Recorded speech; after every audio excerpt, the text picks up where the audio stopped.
Good afternoon. This afternoon, I'm going to read Edith Wharton's Roman Fever. Roman fever, in the sort of more obvious meaning, means malaria, which was very prevalent in Rome in the early days they're talking about. You may think there are some other meanings, too, as we go along. Edith Wharton was born in 1862 in New York City. The story was written in 1934, and she died just 3 years after that. All three of her major works that most people who read Edith Wharton know, namely The House of Mirth, The Custom of the Country, and The Age of Innocence, were written before this. The Age of Innocence, the last of them, was written in 1920 and won the Pulitzer Prize in 1921. There's two major characters here, but others are talked about. There is Alida Slade, that is Mrs. Delphin Slade, and she has a daughter named Jenny. Then there's Grace Ansley, Mrs. Horace Ansley, and her daughter is named Barbara Babs. So we will start.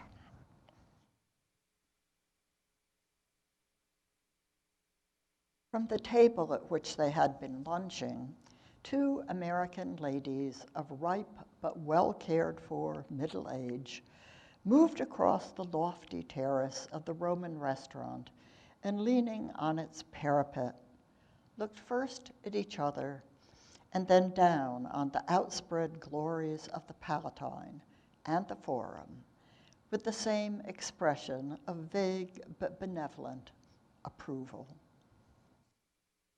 As they leaned there, girlish voices echoed gaily from the stairs leading to the court below. "Well, come along then," it cried, not to them, but to an invisible companion. "And let's leave the young things to their knitting." And a voice as fresh laughed back, "Oh, look here, Babs, not actually knitting." "Well, I mean figuratively," rejoined the first. "After all, we haven't left our poor parents much else to do." At that point, the turn of the stairs engulfed the dialogue. The two ladies looked at each other, this time with a tinge of smiling embarrassment, and the smaller and paler one shook her head and colored slightly. "Barbara," she murmured, sending an unheard rebuke after the mocking voice in the stairway. The other lady, who was fuller and higher in color, with a small, determined nose supported by vigorous black eyebrows, gave a good-humored laugh. "That's what our daughters think of us." Her companion replied by a deprecating gesture. "Not of us individually. We must remember that. It's just the collective modern idea of mothers." "And you see," half guiltily, she drew from her handsomely mounted black handbag a twist of crimson silk run through by two fine knitting needles. "One never knows," she murmured. "The new system has certainly given us a great deal of time to kill. And sometimes I get tired of just looking, even at this." Her gesture was now addressed to the stupendous scene at their feet. The dark lady laughed again, and they both relapsed upon the view, contemplating it in silence with a sort of diffused serenity which might have been borrowed from the spring effulgence of the Roman skies. The luncheon hour was long past, and the two had their end of the vast terrace to themselves. At the opposite extremity, a few groups, detained by a lingering look at the outspread city, were gathering up guidebooks and fumbling for tips. The last of them scattered, and the two ladies were alone on the air-washed height. Well, I don't see why we shouldn't.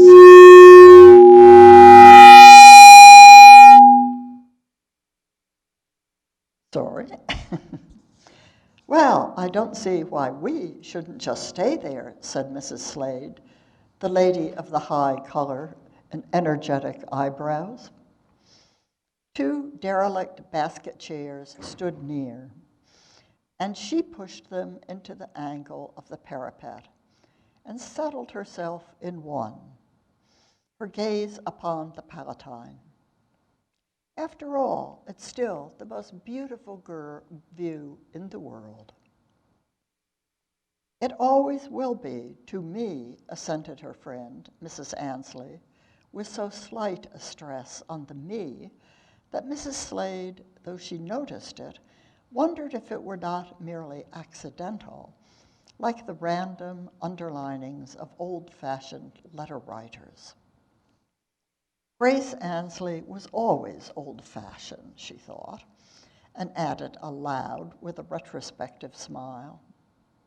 It's a view we've both been familiar with for a good many years. When we first met here, we were younger than our girls are now. You remember? Oh, yes, I remember, murmured Mrs. Ansley, with the same undefinable stress.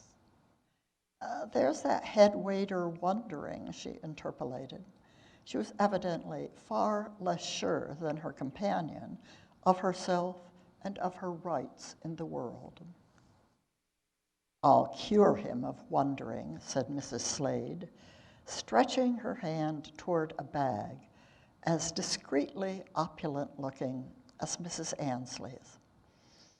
Signing to the head waiter, she explained that she and her friend were old lovers of Rome and would like to spend the end of the afternoon looking down on the view. That is, if it did not disturb the service. The head waiter, bowing over her gratuity, assured her that the ladies were most welcome and would still be more so if they would condescend to remain for dinner. A full moon night they would remember. Mrs. Slade's black brows drew together as though references to the moon were out of place and even unwelcome.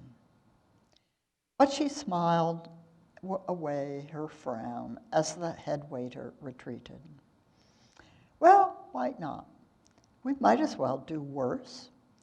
There's no knowing, I suppose, when the girls will be back. Do you even know back from where? I don't. Mrs. Ansley again colored slightly. I think those young Italian aviators we met at the embassy invited them to fly to Tarquinia for tea. I suppose they'll want to wait and fly back by moonlight. Moonlight, moonlight, what a part it still plays. Do you suppose they're as sentimental as we were? I've come to the conclusion that I don't in the least know what they are, said Mrs. Ansley, and perhaps we didn't know much more about each other. No, perhaps we didn't. Her friend gave a shy glance. I never would have supposed you were sentimental, Alida. Well, perhaps I wasn't. Mrs. Slade drew her lids together in retrospect, and for a few moments the two ladies, who had been intimate since childhood, reflected how little they knew each other. Each one, of course, had a label ready to attach to the other's name.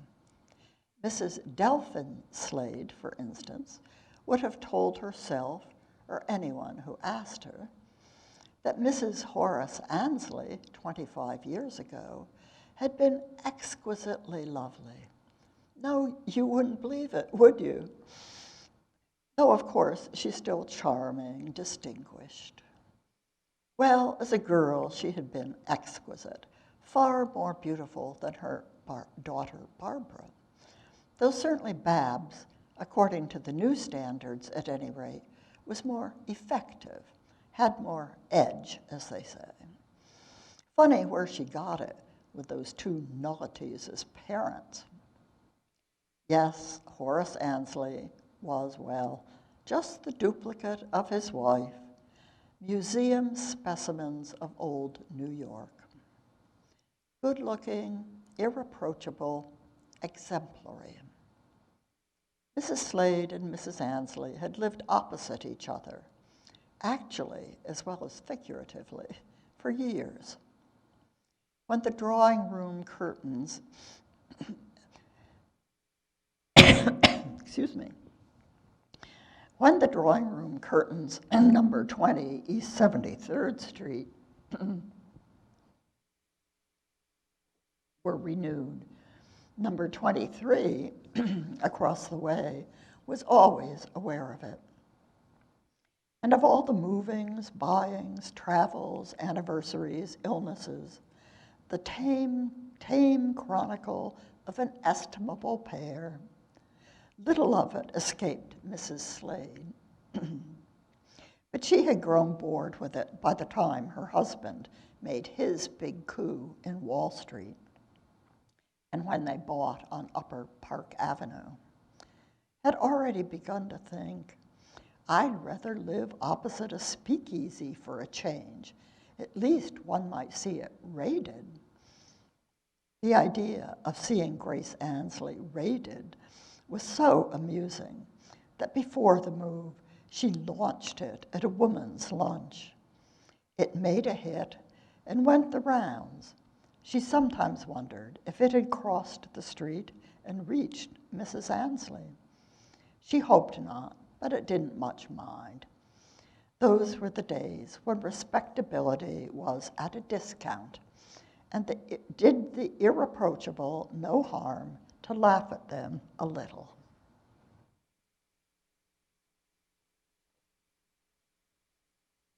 A few years later, and not many months apart, both ladies had lost their husbands. There was an appropriate exchange of wreaths and condolences, and a brief renewal of intimacy in the half-shadow of their mourning. And now, after another interval, they had run across each other in Rome, at the same hotel, each of them the modest appendage of a salient daughter. The similarity of their lot had again drawn them together, lending itself to mild jokes and the mutual confession that, if in the old days it must have been tiring to keep up with daughters, it was now, at times, a little dull not to. No doubt, Mrs. Slade reflected, she felt her unemployment more than poor Grace ever would. It was a big drop from being the wife of Delphin Slade to being his widow. She had always regarded herself with a certain conjugal pride as his equal in social gifts, as contributing her full share to the making of the exceptional couple they were. But the difference after his death was irremediable. As the wife of a famous corporation lawyer, always with an international case or two in hand, every day brought us exciting and unexpected obligation. The impromptu entertaining of eminent colleagues from abroad, the hurried dashes on legal business to London, Paris, or Rome, where the entertaining was so handsomely reciprocated. The amusement of hearing in her wake, "What, that handsome woman with the good clothes and the eyes is Mrs. Slade, the Slade's wife?" Generally, the wives of celebrities are such frumps. Yes, being the Slade's widow was a dullish business after that. In living up to such a husband, all her faculties had been engaged. She had now only her daughter to live up to, for the son, who seemed to have inherited his father's gifts, had died suddenly in boyhood. She had fought through that agony because her husband was there to be helped and to help. Now, after the father's death, the thought of the boy had become unbearable. There was nothing left but to mother her daughter, and dear Jenny was such a perfect daughter that she needed no excessive mothering. Now with Babs Ansley, I don't know I should be so quiet, Mrs. Slade sometimes half enviously reflected. But Jenny, who was younger than her brilliant friend, was that rare accident, an extremely pretty girl who somehow made youth and prettiness seem as safe as their absence. It was all perplexing, and to Mrs. Slade, a little boring.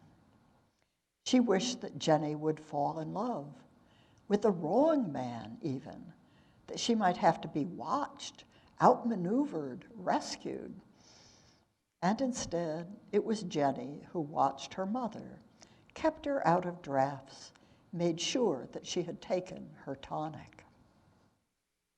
Mrs. Ansley was much less articulate than her friend, and her mental portrait of Mrs. Slade was slighter and drawn with fainter touches.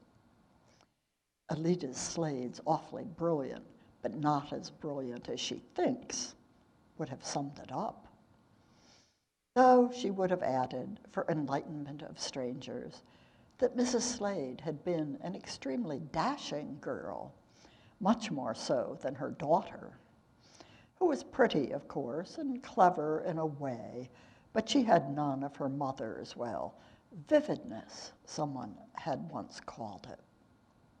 Mrs. Ansley would take up current words like this and cite them in quotation marks as unheard of audacities. No, Jenny was not like her mother. Sometimes Mrs. Ansley thought Alida Slade was disappointed. On the whole, she had had a sad life, full of failures and mistakes.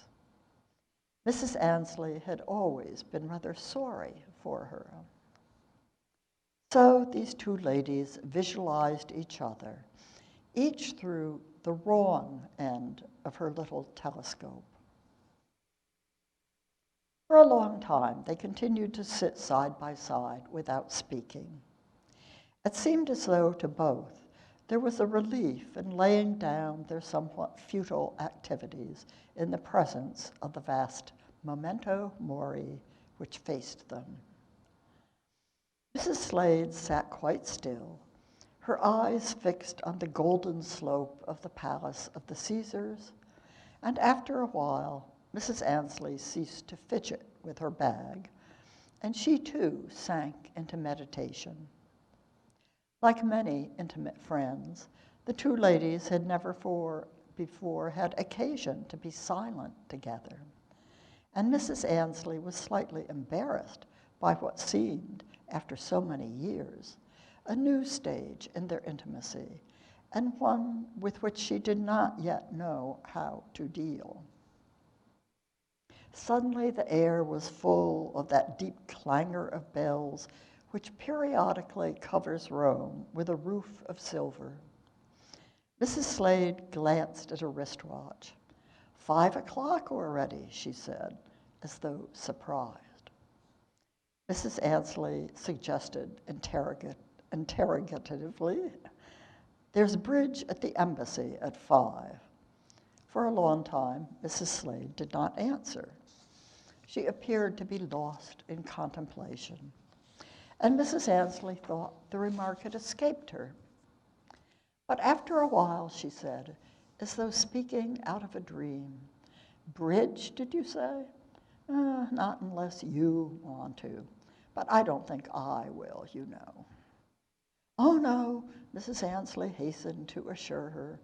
I don't care to at all. It's so lovely here and so full of old memories, as you say. She settled herself in her chair and almost furtively drew forth her knitting.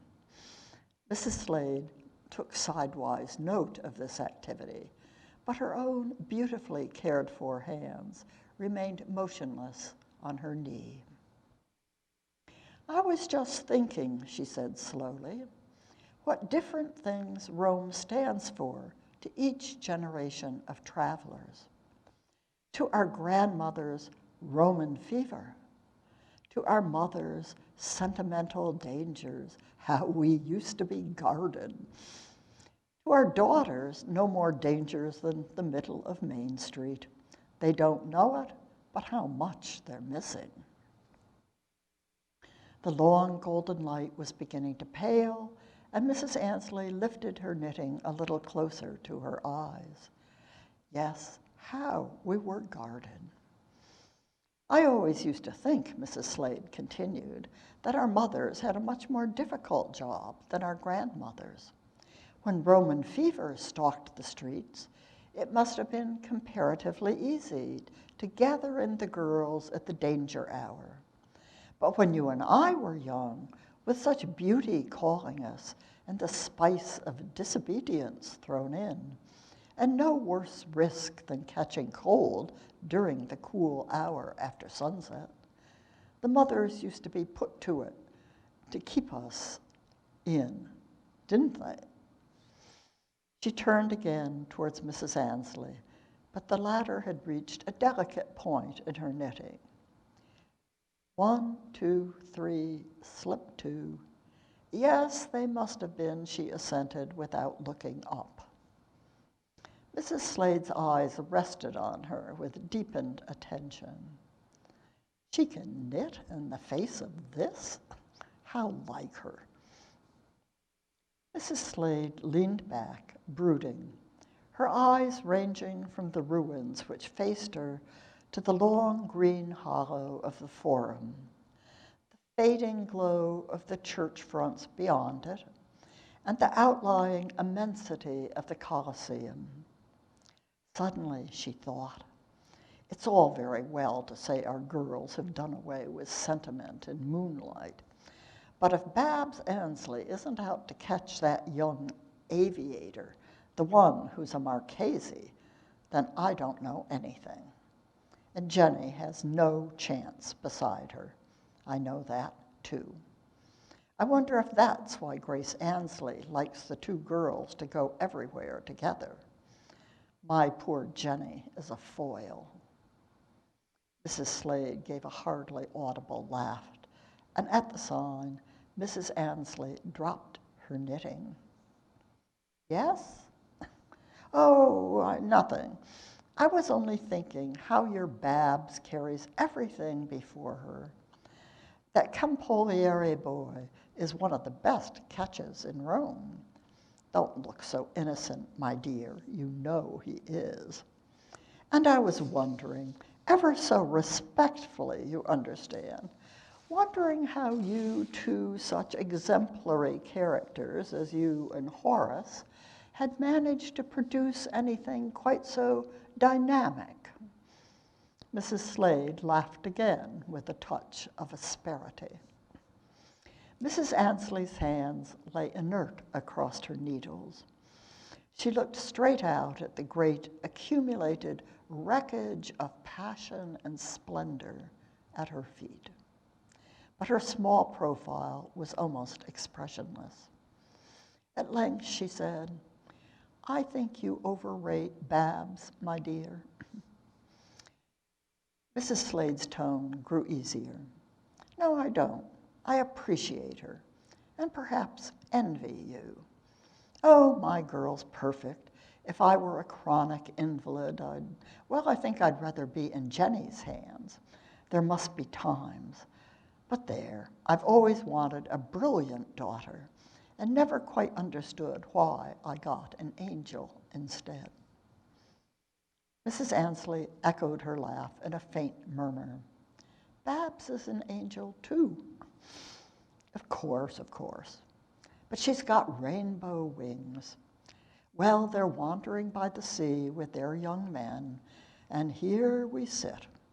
And it all brings back the past a little too acutely. Mrs. Annesley had resumed her knitting. One might almost have imagined, if one had known her less well, Mrs. Slade reflected, that for her also too many memories rose from the lengthening shadows of those august ruins. But no, she was simply absorbed in her work. What was there for her to worry about? She knew that Babs would almost certainly come engaged to the extremely and eligible Campolieri. And she'll sell the New York house and settle down near them in Rome and never be in their way. She's much too tactful. But she'll have an excellent cook and just the right people in for bridge and cocktails and a perfectly peaceful old age among her grandchildren. Mrs. Slade broke off this prophetic flight with a small recoil of self-disgust. There was no one of whom she had less right to think unkindly than of Grace Annesley. Would she never cure herself of envying her?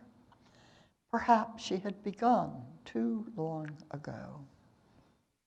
She stood up and leaned against the parapet, filling her troubled eyes with the tranquilizing magic of the moment. But instead of tranquilizing her, the sight seemed to increase her exasperation. Her gaze turns toward the Colosseum. Already its golden flank was drowned in purple shadow, and above it the sky curved crystal clear without light or color. It was the moment when afternoon and evening hang balanced in mid-heaven. Mrs. Slade turned back and laid her hand on her friend's arm.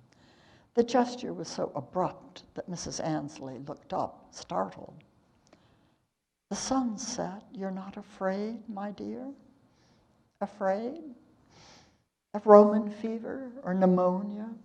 I remember how ill you were that winter. As a girl, you had a very delicate throat, didn't you?" "Oh, we're all right up here. Down below in the Forum, it does get deathly cold all of a sudden, but not here. And of course, you know, because you had to be so careful." Mrs. Slade turned back to the parapet. She thought, "I must make one more effort not to hate her." Aloud, she said, "Whenever I look at the Forum from up here, I remember that story about a great aunt of yours, wasn't she? A dreadfully wicked great aunt." "Oh, yes, great Aunt Harriet, the one who was supposed to have sent her young sister out to the Forum after sunset to gather a night-blooming flower for her album. All our great aunts and grandmothers used to have albums of dried flowers." Mrs. Slade nodded, but she really sent her because they were in love with the same man. Well, that was the family tradition. They said Aunt Harriet confessed it years afterwards.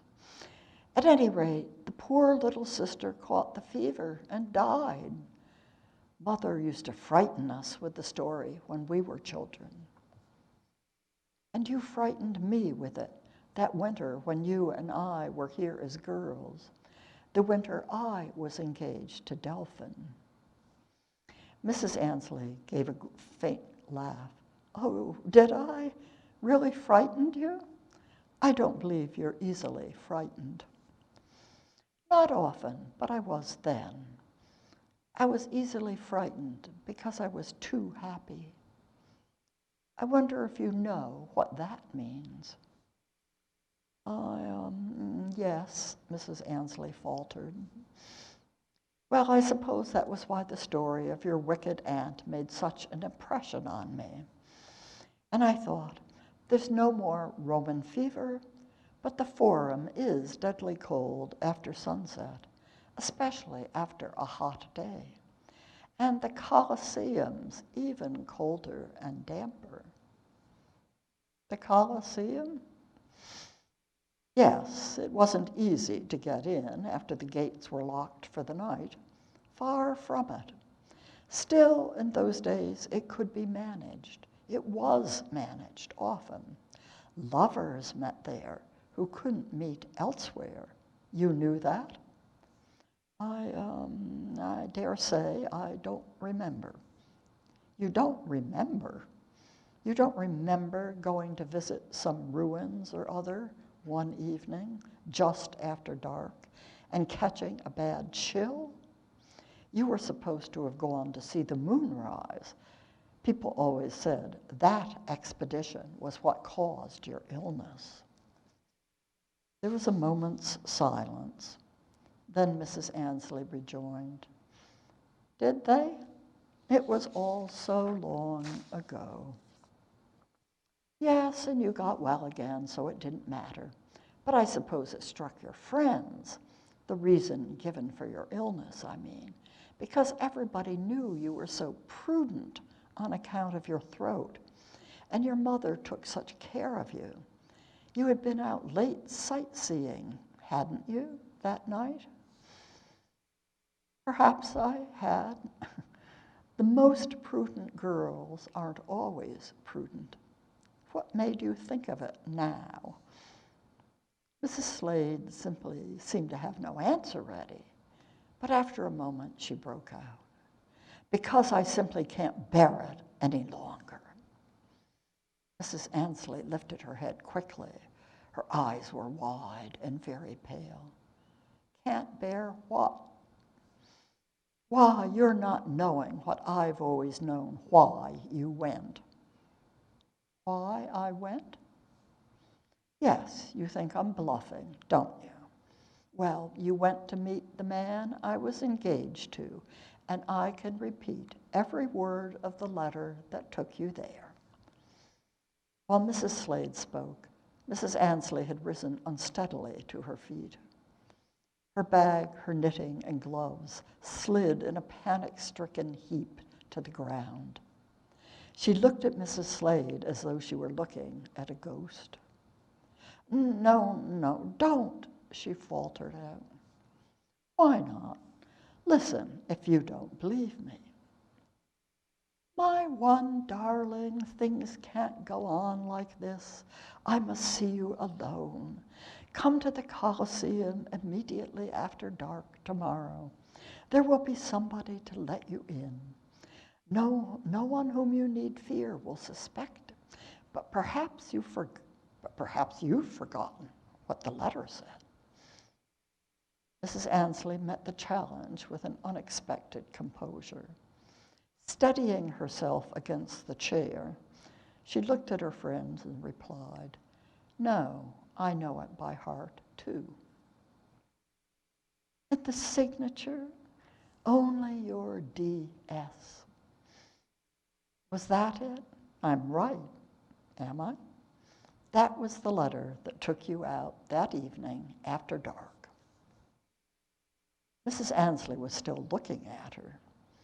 It seemed to Mrs. Slade that a slow struggle was going on behind the voluntarily controlled mask of her still, small, quiet face.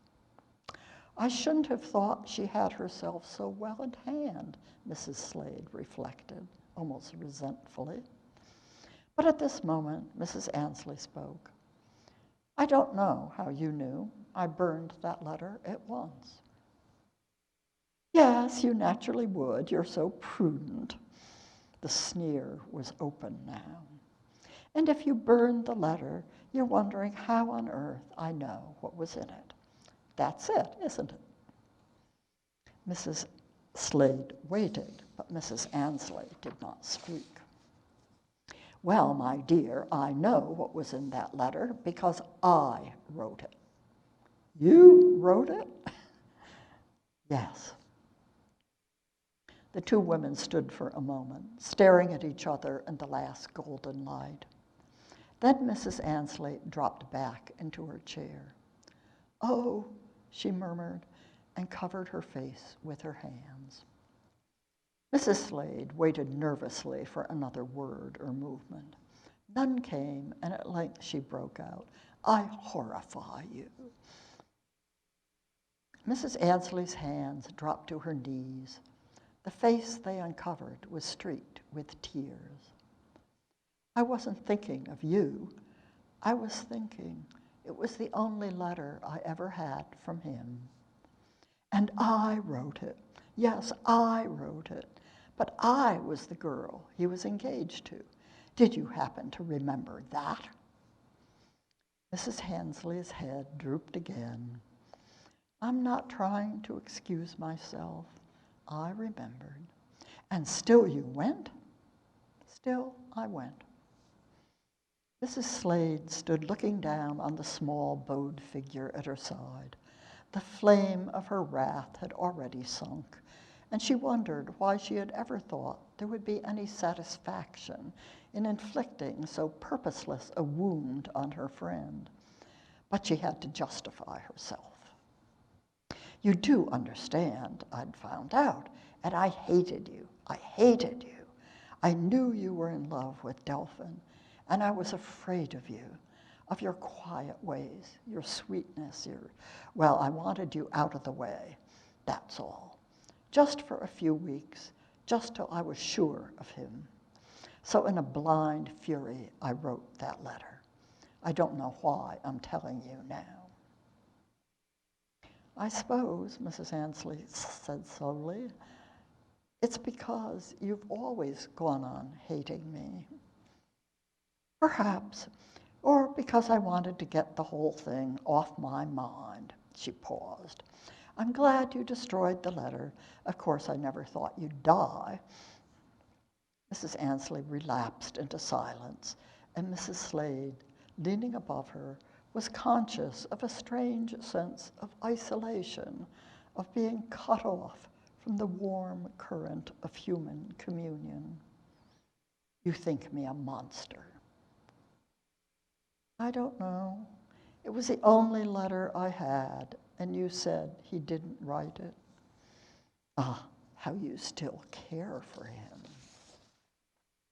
"I cared for that memory," said Mrs. Ansley. Mrs. Slade continued to look down on her. She, Grace Ansley, seemed physically reduced by the blow, as if when she got up, the wind might scatter her like a puff or dust. Mrs. Slade's jealousy suddenly leaped up again at the sight.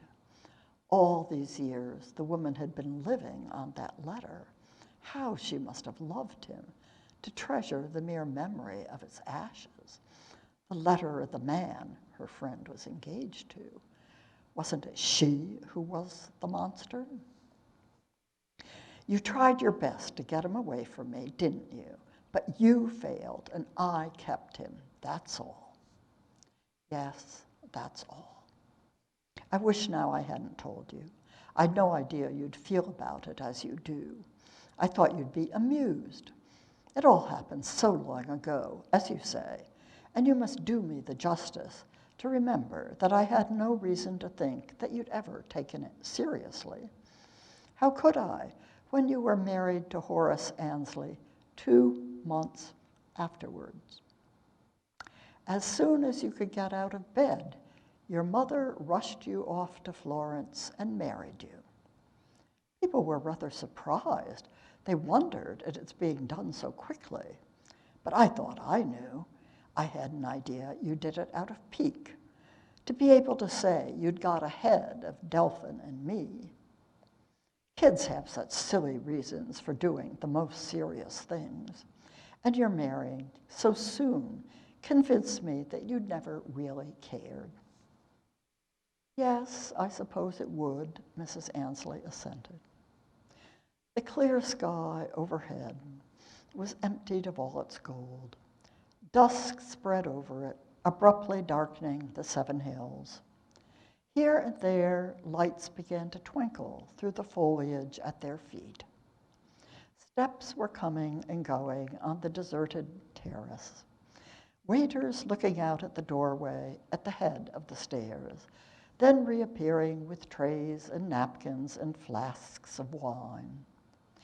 Tables were moved, chairs straightened, a feeble string of electric lights flickered out.